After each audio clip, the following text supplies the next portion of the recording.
إبراهيم إنك حميد مجيد أما بعد فإن خير الحديث كتاب الله وخير الهدي هدي محمد صلى الله عليه وسلم وشر الأمور محدثاتها وكل محدثة بدعة وكل بدعة ضلالة وكل ضلالة في النار.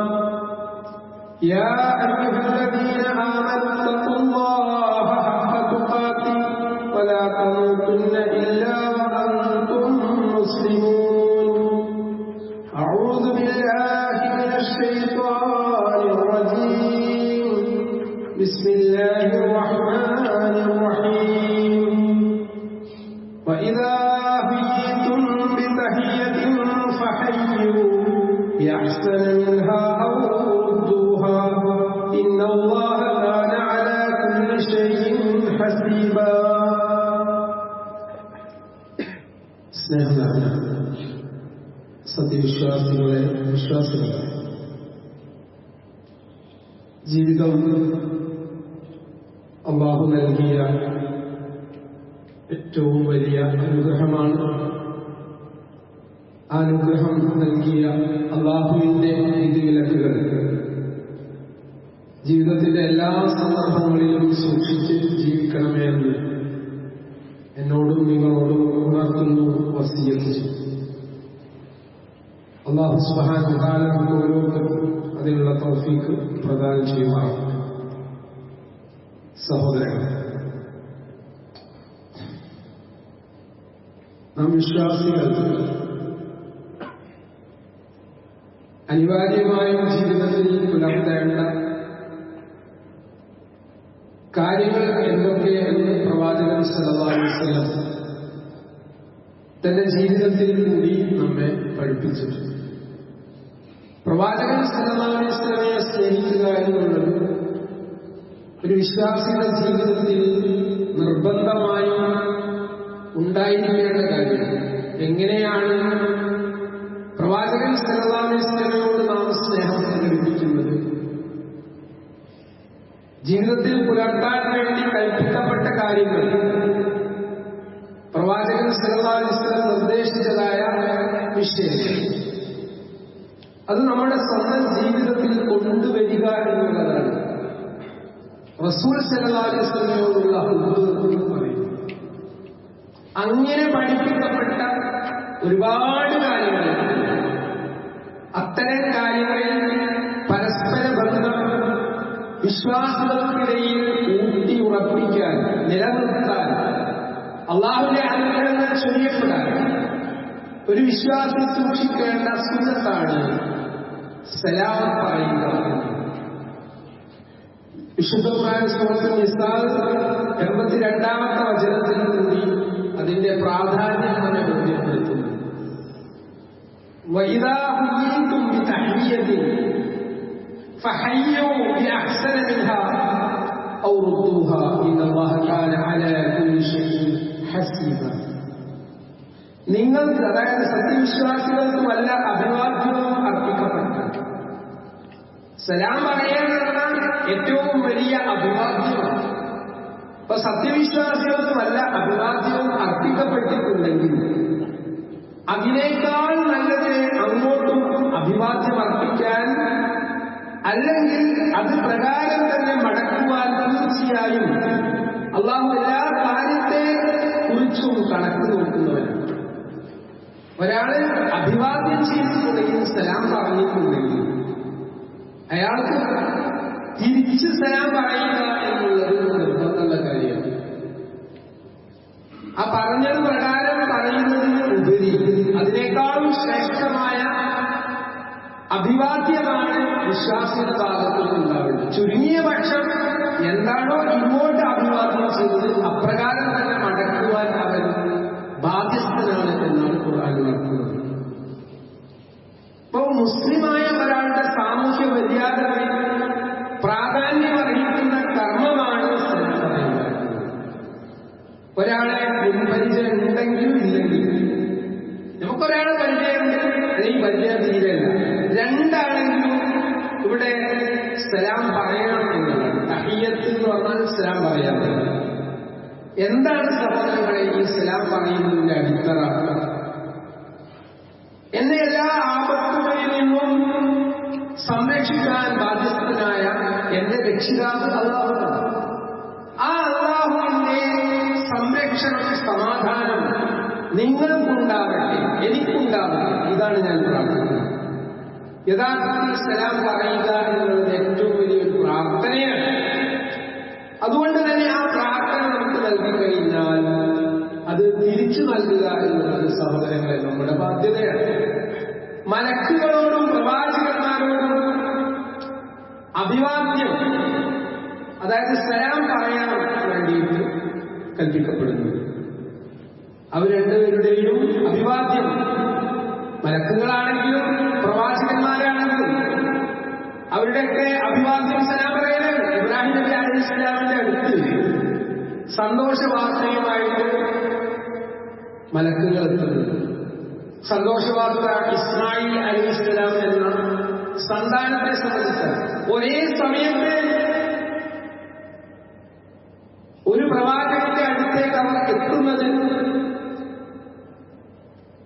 സന്താനത്തെ സംബന്ധിച്ച് സന്തോഷവാർത്ത അറിയിക്കാനാണ്. ഒരു ഭാഗത്ത് ഒരു സമൂഹത്തെ ശിക്ഷിക്കാൻ പോകുന്നു എന്ന വാർത്ത അറിയിക്കാൻ വേണ്ടി കൂടിയാണ് മലക്കുകൾ എത്തുന്നത്. ഈ സന്ദർഭത്തിൽ വിശുദ്ധ ഖുർആൻ പറയുന്നു, വലഖദ് ജാഅ റസൂലുനാ ഇബ്രാഹിം ബിൽ ബുശ്റാ ഖാലു സലാം ഖാല സലാമുൻ ഫമാ ലബിസ അൻ ജാഅ ബിഅജ്ലിൻ ഹനീഫ്.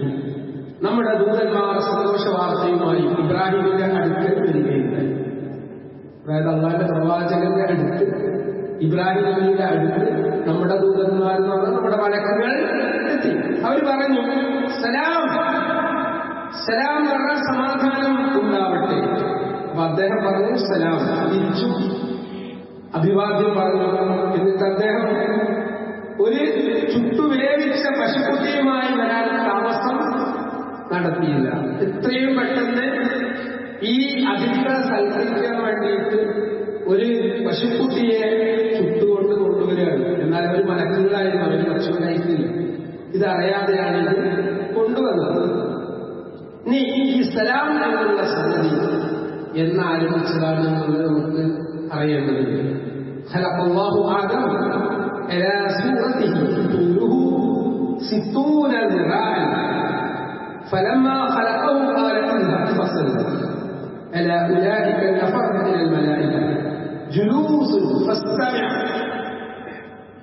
ما يحبونك فإنها تحيتك وتحية ذريتك فقال السلام عليكم فقالوا السلام عليك ورحمة الله فزادوه ورحمة الله فكل من يدخل الجنة على سورة آدم فلم يزل الخلق ينقص بعد حتى الآن. അബൂ ഹുറൈറ റളിയല്ലാഹു അൻഹു റിപ്പോർട്ട് ചെയ്യപ്പെടുന്ന ഒരു ഹദീസിൽ പ്രകാരം നമുക്ക് കാണാം. പ്രവാചകൻ സല്ലല്ലാഹു അലൈഹി വസല്ലം പറയുകയാണ്, അല്ലാഹു ആദമിനെ തന്റെ രൂപത്തിൽ സൃഷ്ടിച്ചു. 60 മുഴമാണ് അദ്ദേഹത്തിന്റെ നീളം. ആദം നബി അലൈഹിസ്സലാമിന്റെ നീളം 60 മുഴമാണ്. അദ്ദേഹത്തെ സൃഷ്ടിച്ചതിന് ശേഷം ഇങ്ങനെ പറയുകയുണ്ടായി, നീ അവരുടെ മലക്കുകളുടെ അടുക്കൽ ചെന്ന് അവർക്ക് സലാം പറയണം. ആദം അലൈഹിസ്സലാമിനോട് അള്ളാഹു കൽപ്പിച്ചത് ഈ മലക്കുകളുടെ അടുത്ത് പോയിട്ട് നീ അവരുടെ മലക്കുകളുടെ അടുത്ത് ചെന്ന് അവർക്ക് സലാം പറയണം. അവർ തിരിച്ചു പറയുന്നു, അഭിവാദ്യത്തെ ശ്രദ്ധിക്കുകയാണ്. സലാം പറഞ്ഞിട്ട് എന്താ അവർ തിരിച്ചു പറയുന്നത് അതൊന്ന് ശ്രദ്ധിക്കണം. കാരണം അത് നിനക്കും നിന്റെ സന്തതികൾക്കുമുള്ള അഭിവാദ്യം കൂടിയാണ്. നിന്റെ തലമുറയിൽപ്പെട്ട ആളുകൾക്കുള്ള അഭിവാദ്യമാണ് മലക്കുകൾ പറയുന്ന കാര്യം. അങ്ങനെ അദ്ദേഹം അവരോടായി അസ്സലാമു അലൈക്കും എന്ന് പറഞ്ഞു. അസ്സലാമു അലൈക്കും വറഹ്മത്തുള്ളാഹി എന്ന് അവർ മറുപടിയും പറഞ്ഞു. സലാം പറഞ്ഞിരുന്നെങ്കിൽ മറുപടി പറയേണ്ടത് വഅലൈക്കും അസ്സലാം വറഹ്മത്തുള്ളാഹി അല്ലെങ്കിൽ വഅലൈക്കും അസ്സലാം വറഹ്മത്തുള്ളാഹി വബറകാതുഹു. സലാം എന്ന് പറയുന്നത് സ്വർഗ്ഗക്കാരുടെ അഭിവാദ്യമാണ് എന്ന് പ്രവാചകൻ സല്ലല്ലാഹു അലൈഹി വസല്ലം പഠിപ്പിച്ചതായി നമുക്ക് കാണാൻ സാധിക്കും. വിശുദ്ധ ഖുർആൻ തന്നെ സൂറത്ത് യൂനുസ് 10-ാമത്തെ വചനത്തിൽ അത് പറയുന്നുണ്ട്. ദഅവാഹും ഫീഹാ സുബ്ഹാനക അല്ലാഹുമ്മ വതഹിയ്യതുഹും ഫീഹാ സലാമുൻ വആഖിറു ദഅവാഹും അൽഹംദുലില്ലാഹി റബ്ബിൽ ആലമീൻ. അതിനകത്ത്, സ്വർഗത്തിനകത്ത് അവരുടെ പ്രാർത്ഥന അല്ലാഹുവേ നിനക്ക് സ്തോത്രം, നിനക്കാണ് സർവസ്തുതിയും എന്നായിരിക്കും. അതിനകത്ത് അവരുടെ അഭിവാദ്യം, അവരെ അഭിവാദ്യം ചെയ്യുന്നത് സമാധാനം, അസ്സലാം എന്നായിരിക്കും. അവരുടെ പ്രാർത്ഥനയുടെ അവസാനം ലോകരക്ഷിതാവായ അല്ലാഹു നിനക്കാണ് സർവസ്തുതി എന്നായിരിക്കും. ഇത് വിശുദ്ധ ഖുർആൻ സൂറത്ത് യൂനൂസ് 10-ാമത്തെ വചനത്തിൽ പഠിപ്പിക്കുന്ന കാര്യങ്ങൾ. മറ്റൊരു ഹദീസിൽ നമുക്ക് കാണാൻ പറ്റും, സലാം ആരാണ് തുടരുന്നത്, സലാം പറയുന്നത് ആരാണ്, അയാളാണ് ഏറ്റവും ശ്രേഷ്ഠൻ. ഇന്ന ഔലന്നാസി ബില്ലാഹി മൻ ബദഅഹു ബിസ്സലാം. ജനങ്ങളിൽ ഏറ്റവും ശ്രേഷ്ഠനായ വ്യക്തി ആരാണോ സലാം കൊണ്ട് തുടങ്ങുന്നത്, അയാളാണ്. ഈ സലാം ഒരാൾ പറയുന്നില്ല എന്ന് വിചാരിച്ചു, അവരെ സംബന്ധിച്ച് റസൂൽ എന്താണ് പഠിപ്പിച്ചത്? സഹോദരങ്ങളെ, അഅ്ജസു الناس من عجز عن الدعاء وأبخل الناس من بخل بالسلام. വളരെ കൃത്യമായിട്ടുള്ള ഒരു കാര്യമാണ്. ജനങ്ങളിൽ വെച്ച് ഏറ്റവും വലിയ ദുർബലനായ വ്യക്തി പ്രാർത്ഥനയിൽ ദുർബലത കാണിച്ചത്. അല്ലാഹു നമ്മോട് നിരന്തരം കൽപ്പിക്കുന്ന കാര്യമാണ്, നിങ്ങൾ എന്നെ വിളിച്ച് പ്രാർത്ഥിക്കണം. ഈ പ്രാർത്ഥിക്കുന്ന വിഷയത്തിൽ നമ്മൾ അലംഭാവം, ഉപേക്ഷ വരുത്തുകയാണെങ്കിൽ അങ്ങനെയുള്ള ഒരു വ്യക്തിയാണ് ഏറ്റവും ദുർബലനായ വ്യക്തി. എന്നിട്ട് റസൂൽ സല്ലല്ലാഹു അലൈഹി വസല്ലം പറയാണ്, അവരുടെ ഏറ്റവും വലിയ പിശുക്ക്, നമ്മുടെ ഇടയിൽ ഏറ്റവും പിശുക്കനായ വ്യക്തി ആരാണ്? സലാം പറയുന്നതിൽ പിശുക്ക് കാണിച്ചത്. സഹോദരങ്ങളെ, അപ്പോൾ സലാം പറയുന്നതിന്റെ പ്രാധാന്യം, ആ സലാം ഒരാൾ പറയുമ്പോൾ അതിന് പ്രത്യുപകാരമായിട്ട്, പ്രത്യഭിവാദ്യമായിട്ട് വഅലൈക്കും അസ്സലാം എന്ന് പറയണം. നമ്മുടെ ഇടയിലുള്ള സാഹോദര്യ ബന്ധം, സ്നേഹം, താല്പര്യം, ആർദ്രത, ഇതൊക്കെ വളർത്താനുള്ള ഒറ്റമൂലിയാണ് സലാം പറയാറ്. അനിൽ ബറാഅ ഇബ്നു ആസിം റളിയല്ലാഹു അൻഹു അദ്ദേഹം റിപ്പോർട്ട് ചെയ്യാണ്, ഖാല അഫ്ശു സലാം തസ്ലമു. നിങ്ങൾ സലാം വ്യാപിപ്പിക്കൂ, അതിലൂടെ നിങ്ങൾ സുരക്ഷിതരാകും. സഹോദരങ്ങളെ, നമ്മുടെ ഇടയിൽ സുരക്ഷിതത്വം, സമാധാനം, സംരക്ഷണം അല്ലാഹുവിന്റെ ഭാഗത്ത് നിന്ന് കിട്ടാനുള്ള ആയുധമാണ് സലാം പറയാം. والذي بنفسي بيدي لا تدخلوا الجنة حتى تؤمنوا ولا تؤمنوا حتى تحابوا أفلا أدلكم على أمر إذا فعلتموه تحاببتم أفشوا السلام بينكم. മുസ്ലിം ഉദ്ധരിക്കുന്ന സ്വഹീഹായിട്ടുള്ള വചനമാണ്. എന്റെ നഫ്സ്, എന്റെ റൂഹ് ആരുടെ കയ്യിലാണ്? അവനാണ് അല്ലാഹു റസൂൽ. ലാ തദ്ഖുലുൽ ജന്ന, ഇത് സ്വർഗ്ഗത്തിൽ പ്രവേശിക്കൂല. നമ്മളോടൊരു കാര്യത്തിന്റെ ഗൗരവം പറയാം, നിങ്ങൾ സ്വർഗ്ഗത്തിൽ പ്രവേശിക്കാൻ പോകുന്നില്ല. ഹത്താ തുഅ്മിനൂ, നിങ്ങൾ വിശ്വാസികളാകുന്നത്. വലാ തുഅ്മിനൂ ഹത്താ തഹാബു, ആദ്യം പറഞ്ഞു നിങ്ങൾ വിശ്വാസികളാവില്ല അല്ലേ? ഹത്താ തഹാബു, നിങ്ങൾ പരസ്പരം സ്നേഹിക്കുന്നതുവരെ. എന്നാൽ പരസ്പരം സ്നേഹിക്കാനുള്ള കാര്യം എന്താണ്? അഫല അദുല്ലുക്കും, ഞാൻ നിങ്ങൾക്ക് അറിയിച്ചു തരട്ടെ. അലാ അംരിൻ, ഒരു കാര്യം, ഇദാ ഫഅൽതുമൂഹു, നിങ്ങൾ അത് ചെയ്യുകയാണെങ്കിൽ തഹാബത്തും, നിങ്ങൾക്കിടയിൽ സ്നേഹം, കാരുണ്യം, ഇഷ്ടം വർദ്ധിക്കും. ഏതാണത്? അഫ്ശു സലാമ ബൈനക്കും, നിങ്ങൾ പരസ്പരം സലാം പറയും. വീട്ടിലെത്തിയാൽ, നാട്ടിലെത്തിയാൽ, സമൂഹത്തിൽ എവിടെ നമ്മൾ എത്തുകയാണെങ്കിലും ഒരു മുസ്ലിമിന്റെ ഐഡന്റിറ്റിയാണ് സഹോദരങ്ങളെ സലാം പറയാറുള്ളത്. അബ്ദുല്ലാഹി ഇബ്നു സലാം റളിയല്ലാഹു അൻഹു പറയാണ്, സല്ലല്ലാഹു അലൈഹി വസല്ലം യഖൂൽ യാ അയ്യുഹന്നാസ് അഫ്ശു സലാം വഅത്ഇമു ത്വആം വസിലു റിഹാം വസല്ലു ബിലൈഹി വന്നാസു നിയാം. 5 കാര്യങ്ങൾ ഈ ഹദീസിൽ കൂടി കൽപ്പിക്കപ്പെടുന്നു. യാ അയ്യുഹന്നാസ്, റസൂൽ പറയാണ്, ഈ ജനങ്ങളെ, അഫ്ശു സലാം, നിങ്ങൾ സലാം വർദ്ധിപ്പിക്കണം, സലാം പ്രചരിപ്പിക്കണം. വഅത്ഇമു ത്വആം, മിസ്കീനായിട്ടുള്ള ആളുകൾക്ക് ഭക്ഷണം കൊടുക്കണം. വസിലു റിഹാം, അതായത് കുടുംബ ബന്ധം ചേർക്കണം. വസല്ലു ബിലൈഹി വന്നാസു നിയാം, ജനങ്ങൾ ഉറങ്ങിയിരിക്കുക, നിങ്ങൾ രാത്രി നിസ്കരിക്കണം. കൽപ്പന. ഇപ്പൊ രാത്രി തഹജ്ജുദ് നിസ്കരിക്കുക എന്നുള്ളത്, പാവപ്പെട്ടവർക്ക് ഭക്ഷണം കൊടുക്കുക എന്നുള്ളത്, അതുപോലെ തന്നെ സലാം പ്രചരിപ്പിക്കുക എന്നുള്ളത് ഏറ്റവും പ്രബലമായ സുഖം. ഇനി സലാം പറയുന്ന ഘട്ടത്തിൽ സഹോദരങ്ങളെ നമ്മൾ മനസ്സിലാക്കേണ്ടത്, അസ്സലാമു അലൈക്കും ഒരാൾ പറഞ്ഞു, അപ്പൊ നമുക്ക് വഅലൈക്കും അസ്സലാം എന്ന് പറയാം. കൂലിന്റെ ആ ഗൗരവം റസൂൽ ഹദീസിൽ കൂടി പഠിപ്പിക്കുന്നത് നമ്മൾ കാണാം. ഒരാൾ അസ്സലാമു അലൈക്കും എന്ന് പറഞ്ഞു, അപ്പോ അലൈക്കും അസ്സലാം എന്ന് മാത്രം പറഞ്ഞ അയാൾക്ക് 10 ഇരട്ടി പ്രതിഫലം. ഇനി ഒരാൾ അലൈക്കും അസ്സലാം വറഹ്മത്തുള്ളാഹ് എന്ന് പറഞ്ഞാൽ 20 ഇരട്ടി പ്രതിഫലം. ഇനി ഒരാൾ അലൈക്കും അസ്സലാം വറഹ്മത്തുള്ളാഹി വബറകാതുഹു എന്ന് പറഞ്ഞാൽ 30 ഇരട്ടി പ്രതിഫലം.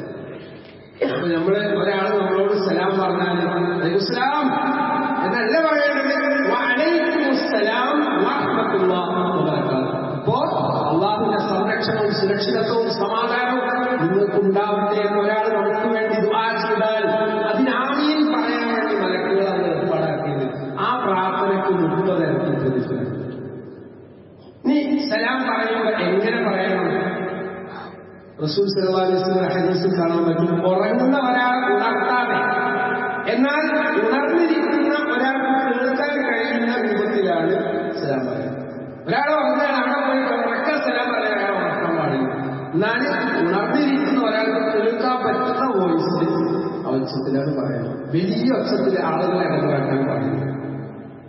ഇനി ഒരാൾ യാത്ര ചെയ്യാൻ, യാത്രികനായ ആള് നടന്നു പോകുന്ന ആൾക്ക് ആ സമയത്ത് സലാം പറയാം. റസൂൽ പറയാണ് ഒരാൾ വാഹനത്തിൽ സഞ്ചരിക്കുമ്പോൾ അയാൾ സലാം പറയാൻ ആൾക്ക് നടന്നു പോകുന്ന ആൾ.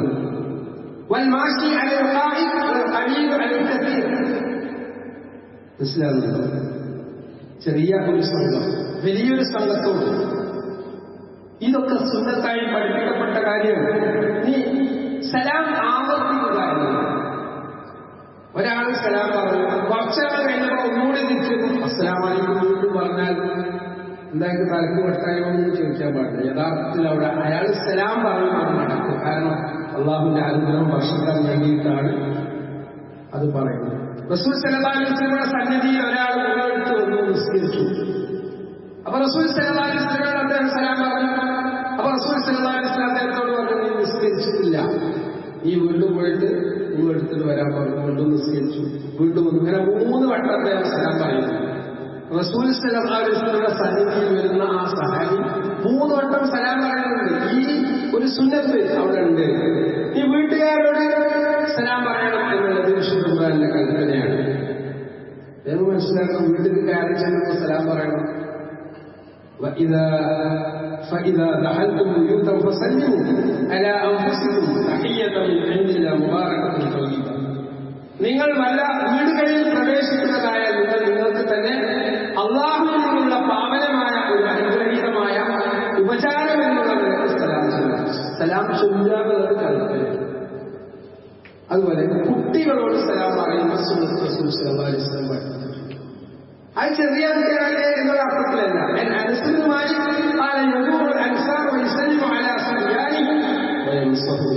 പ്രവാചകൻ സല്ലല്ലാഹു അലൈഹി വസല്ലം അൻസാരികളായിട്ടുള്ളവരെ സന്ദർശിക്കാൻ വരുമ്പോൾ അവരുടെ കുട്ടികളോട് സലാം പറയുകയും അവരുടെ ശിരസിൽ തടവുകയും ചെയ്യാറുണ്ട്. ഇതാണ് അതിന്റെ തെളിവ്. അൻസാരികളായിട്ടുള്ള ആളുകളെ സന്ദർശിക്കാൻ വേണ്ടി റസൂൽ ചെല്ലുമ്പോൾ കുട്ടികളോട് സലാം പറയുകയും അവരുടെ തലയിൽ തടവുകയും ചെയ്യാറുണ്ടായിരുന്നു. ഇനി ഒരു കുട്ടി സലാം തിരിച്ച് മടക്കണം എന്നുള്ളത് നിർബന്ധമല്ല, അത് നമ്മൾ മനസ്സിലാക്കണം. ഈ സ്ത്രീകളോട് സലാം പറയാൻ പറ്റും. റസൂൽ സല്ലല്ലാഹു അലൈഹി വസല്ലം പഠിപ്പിക്കുന്നു, അജ്നബിയായിട്ടുള്ള അപരിചിതയായിട്ടുള്ള ഒരു പെണ്ണാണെങ്കിൽ പോലും അവരോട് സലാം പറയണം. സലാം പറയുന്നത് തെറ്റില്ല. أسماء بنت يزيد بن سلمى الأنصاري مر علينا النبي صلى الله عليه وسلم في نسوة فسلم علينا. പ്രവാചകൻ സല്ലല്ലാഹു അലൈഹി വസല്ലം ഞങ്ങൾ ഒരു കൂട്ടം സ്ത്രീകളുടെ അരികിൽ കൂടി നടന്നപ്പോൾ ഞങ്ങളോട് സലാം പറയുകയുണ്ടായി. അപ്പോ അന്യ സ്ത്രീകളോട് സലാം പറയാമെന്നും അത് മടക്കാം എന്നുള്ളതിന്റെ തെളിവായിട്ട് ഇത് ഉദ്ധരിക്കപ്പെടുന്നു. നീ ഒരു സദസ്സിൽ നിന്ന് നമ്മൾ പിരിയുന്ന ഘട്ടത്തിലും വരുന്ന ഘട്ടത്തിലും സലാം പറയണം. ഒരു സദസ്സിലേക്ക് നമ്മൾ കയറി വരികയാണ്, അസ്സലാമു അലൈക്കും. നീ തിരിച്ചു പോകുമ്പോഴും സലാം പറയണം. നീ അമുസ്ലിമായിട്ടുള്ള ഒരാളോട് സലാം പറയണമെന്ന് പറയേണ്ടതില്ല. അത് ക്രിസ്ത്യാനിയാണെങ്കിലും ജൂതനാണെങ്കിലും അതാണ് കൽപ്പനയാണ്. നിങ്ങൾ എന്ത് ചെയ്യരുത്, അവരോട് സലാം പറയുന്നത്. നീ അങ്ങനെ അവർ ഇങ്ങോട്ട് സലാം പറഞ്ഞാൽ എന്നാണ് നമ്മൾ പറയേണ്ടത്. നീ ഒരാള് അയാളുടെ അസാന്നിധ്യത്തിൽ മറ്റൊരാൾക്ക് സലാം പറഞ്ഞേക്കുന്നു, അത് ചെയ്യാൻ പറ്റും. കാരണം അസാന്നിധ്യത്തിൽ സലാം അറിയിക്കാനുള്ള ആ ഒരു കൽപ്പന നമുക്ക് റസൂൽ സല്ലല്ലാഹു അലൈഹി വസല്ലമയുടെ ജീവിതത്തിൽ കാണാൻ പറ്റും. പിന്നെ ഇത്തരം സുന്നത്തുകൾ ജീവിതത്തിൽ കൊണ്ടുവരാൻ വേണ്ടി നമ്മൾ പ്രത്യേകം ശ്രദ്ധിക്കണം. ഈ സഹോദരന്മാരെ, സലാം വെറുക്കപ്പെട്ട ചില സന്ദർഭങ്ങൾ, സലാം ചെയ്യാൻ പാടില്ലാത്ത, സലാം പറയാൻ പാടില്ലാത്ത ഒന്ന്, നിസ്കരിക്കുന്ന ഒരാളോട് സലാം പറയാൻ പാടില്ല. ഇനി ഒരാളെ സലാം പറഞ്ഞില്ലാത്ത നിസ്കരിക്കുന്ന ഒരാളോട് ആ നിസ്കാരം കഴിഞ്ഞതിന് ശേഷം അയാൾക്ക് സലാം മടക്കാം. നീ ടോയ്ലറ്റിൽ ഒരാളെ മൂത്രയിക്കാൻ വേണ്ടി അല്ലെങ്കിൽ ടോയ്ലറ്റിൽ കയറി ആ സമയത്ത് സലാം പറയാൻ പാടില്ല. മൂന്നാമത്തെ സംഗതി, ഒരാൾ വിശുദ്ധ ഖുർആൻ പാരായണം ചെയ്തുകൊണ്ടിരിക്കുകയാണ്, ആ സമയത്തും സലാം പറയുന്നത്. ഇനി ഇൻകേസ് സലാം പറഞ്ഞിട്ടുണ്ടെങ്കിൽ ആ ഖുർആൻ പാരായണം കഴിഞ്ഞതിന് ശേഷം അയാൾക്ക് സലാം വിളിക്കാവുന്നതാണ്.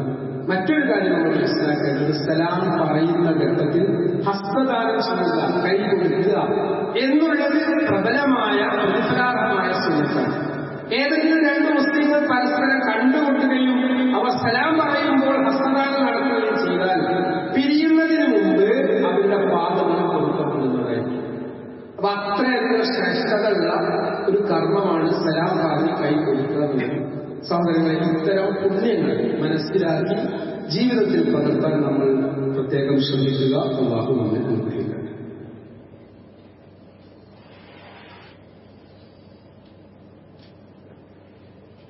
അൽഹംദുലില്ലാഹി റബ്ബിൽ ആലമീൻ വസ്സലാത്തു വസ്സലാമു അലാ റസൂലില്ലാഹി വഅലാ ആലിഹി വഅസ്ഹാബിഹി അജ്മഈൻ. യാ അയ്യുഹല്ലദീന ആമനൂ തഖുല്ലാഹ ഹഖ്ക തുഖാതിഹി വലാ തമൂതുന്ന ഇല്ലാ വഅൻതും മുസ്ലിമൂൻ. സ്നേഹം നിറഞ്ഞ സത്യവിശ്വാസികളുടെ ജീവിതത്തിന്റെ എല്ലാ സന്ദർഭങ്ങളിലും അല്ലാഹുവിന്റെ വിധിവിലക്കുകൾ സൂക്ഷിച്ച് ജീവിക്കണമെന്ന് എന്നോടും നിങ്ങളോടും ഉണർത്തുന്നു, വസിയത്ത് ചെയ്യും. ഇന്ന് പല രക്ഷിതാക്കൾക്കും മക്കളെ സംബന്ധിച്ച് വലിയ പരാതികളും പരിഭവങ്ങളും ഉള്ളതായി നമ്മൾ അറിയാം. അല്ലെങ്കിൽ സാധാരണ രക്ഷിതാക്കൾ നമ്മളെ കാണുമ്പോൾ മക്കളെ സംബന്ധിച്ച് പരാതിപ്പെട്ടുകൊണ്ടിരിക്കുകയാണ്. മകൻ അങ്ങനെയായി ഇങ്ങനെയായി, പഠിക്കുന്നില്ല, നല്ല പെരുമാറ്റമല്ല, സോഷ്യൽ മീഡിയയിലാണ്, ഏത് സമയവും ഫോണിലാണ്, ഇങ്ങനെയുള്ള ആവലാതികൾ മക്കളെ പറ്റി പറയാത്ത രക്ഷിതാക്കളെയും സഹോദരങ്ങളെ ഇവിടെ നമ്മൾ മനസ്സിലാക്കേണ്ടത്, ഒരു കുട്ടി ചെറിയ കുട്ടിയായിരിക്കുന്ന സമയത്ത് അവർക്ക് നമ്മൾ നൽകേണ്ട തർബിയത്ത്, അദബ് പഠിപ്പിക്കുക എന്നുള്ളത് നമ്മുടെ രക്ഷിതാവിന്റെ ബാധ്യത.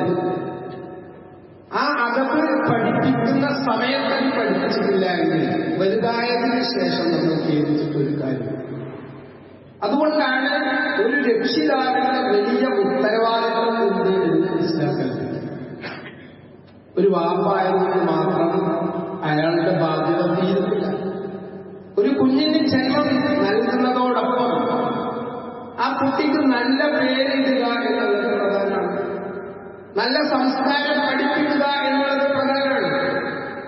എല്ലാ കുട്ടികളും നല്ല പ്രകൃതത്തിൽ, നല്ല ഫിത്രത്തിലാണ് ജനിക്കുന്നത്. നല്ല ഫിത്രത്തിലാണ് ജനിക്കുന്നത്. റസൂൽ സല്ലല്ലാഹു അലൈഹി വസല്ലം ഹദീസിൽ കാണാൻ പറ്റും, അവരുടെ മാതാപിതാക്കളാണ് അവരെ മജൂസിയാക്കുന്നത്, ക്രിസ്ത്യാനിയാക്കുന്നത്, അഗ്നി ആരാധന നടത്താക്കുന്നത്. നല്ല ശുദ്ധമായ പ്രകൃതത്തിലാണ് മക്കൾ ജനിക്കുന്നത്. അപ്പൊ ആ മക്കൾക്ക് മതപരമായ വിജ്ഞാനം, ദീനിയായ ശിക്ഷണം, അദബ് ചെറുപ്പം തൊട്ട് നമ്മൾ പഠിപ്പിക്കണം. നമ്മൾ റോൾ മോഡൽസ് ആവും. പറയുന്ന ഞാനും കേൾക്കുന്ന നിങ്ങളും മക്കളുടെ വിഷയത്തിൽ ജാഗ്രത പുലർത്തണം. രക്ഷാകർത്തൃത്വത്തിന് സംഭവിക്കുന്ന അപാകതകളാണ് ഒരുപാട് ക്രിമിനൽസ് ജനിക്കാൻ കാരണമാകുന്നത്. സമൂഹത്തിൽ ദ്രോഹം ചെയ്യുന്ന, പേരുദോഷം വരുത്തുന്ന, കുറ്റവാസനയുള്ള ക്രിമിനൽസ് ജനിക്കാൻ കാരണം മാതാപിതാക്കളുടെ അശ്രദ്ധയാണ്. ഇവിടെ നമ്മൾ മനസ്സിലാക്കേണ്ടത്, നമ്മൾ കല്യാണം കഴിച്ച് മക്കളുണ്ടാവുമ്പോൾ അവർക്ക് വേണ്ടി നമ്മൾ ആത്മാർത്ഥമായി ദുആ ചെയ്യുക. പ്രവാചകൻ സല്ലല്ലാഹു അലൈഹി വസല്ലമയുടെ സുന്നത്തിൽപ്പെട്ട കാര്യമാണ്. സന്താനം ഹലാലായതുകൊണ്ടാണ്. നല്ല രൂപത്തിൽ ജീവിക്കണമെങ്കിൽ, നല്ല സംസ്കാരം ഉണ്ടാവണമെങ്കിൽ ആ മക്കൾക്ക് വേണ്ടി മനമുരുകി നമ്മൾ ദുആ ചെയ്യണം. റബ്ബനാ ഹബ് ലനാ മിൻ അസ്വാജിനാ വസുർരിയ്യാതിനാ ഖുറത അയ്യുൻ വജഅൽനാ ലിൽ മുത്തഖീന ഇമാമ. പ്രാർത്ഥന എന്നുള്ളത് വലിയ ആയുധമാണ്. ഈ പ്രാർത്ഥന നിർവഹിക്കാതെ മക്കളുടെ വിഷയത്തിൽ നമ്മൾ ബന്ധുവെച്ചിട്ട് കാര്യമില്ല. അതുപോലെ അവർക്ക് ഏറ്റവും പ്രാധാന്യമുള്ള മതശിക്ഷണം, മതപരമായ അറിവ്, അത് ഓരോ പ്രായത്തിനനുസരിച്ച് നമ്മൾ കൊടുത്തുകൊണ്ടിരിക്കണം. അത് കേൾക്കാനും മനസ്സിലാക്കാനും ജീവിതത്തിൽ പകർത്താനുമുള്ള സാഹചര്യം, ഇസ്ലാമികമായ ഒരു അന്തരീക്ഷം നമ്മുടെ വീട്ടിലുണ്ടാവണം. മക്കളെ ചെറിയ പ്രായത്തിൽ തന്നെ പള്ളികളിലേക്ക് നാം കൈപിടിച്ച് കൊണ്ടുവരാൻ ശ്രദ്ധിച്ചിട്ടുണ്ടെങ്കിൽ, ഖുത്ബ കേട്ടിട്ടുണ്ടെങ്കിൽ, മതപഠന ക്ലാസുകളിൽ കുട്ടിയുടെ സാന്നിധ്യമുണ്ടെങ്കിൽ ഇൻഷാ അല്ലാഹ് ഒരു സംശയം വേണ്ട, കുട്ടി നല്ല രൂപത്തിലാകും. ആ മക്കൾക്ക് വേണ്ടി നാം ദുആ ചെയ്യുക. അല്ലാഹു കാര്യങ്ങൾ ഉൾക്കൊള്ളാനും ജീവിതത്തിൽ പകർത്താനും വലിയ തൗഫീഖ് നമുക്ക് എല്ലാവർക്കും പ്രദാനം ചെയ്യുന്നതാകട്ടെ. അല്ലാഹുവേ, ഞങ്ങൾക്കിടയിൽ പ്രയാസങ്ങൾ സഹിക്കുന്ന മാറാ രോഗങ്ങൾ പിടിപെട്ട് ഹോസ്പിറ്റലുകളിൽ ചികിത്സ തേടുന്ന ഒരുപാട് സഹോദരങ്ങളുണ്ട്. അല്ലാഹു അവർക്ക് നീ ആശ്വാസം നൽകണമേ. اللهم اغفر للمؤمنين والمؤمنات والمسلمين والمسلمات الأحياء منهم والأموات إنك مجيب الدعوات يا قاضي الحاجات. توفنا مسلمين والحقنا بالصالحين. اللهم أجرنا من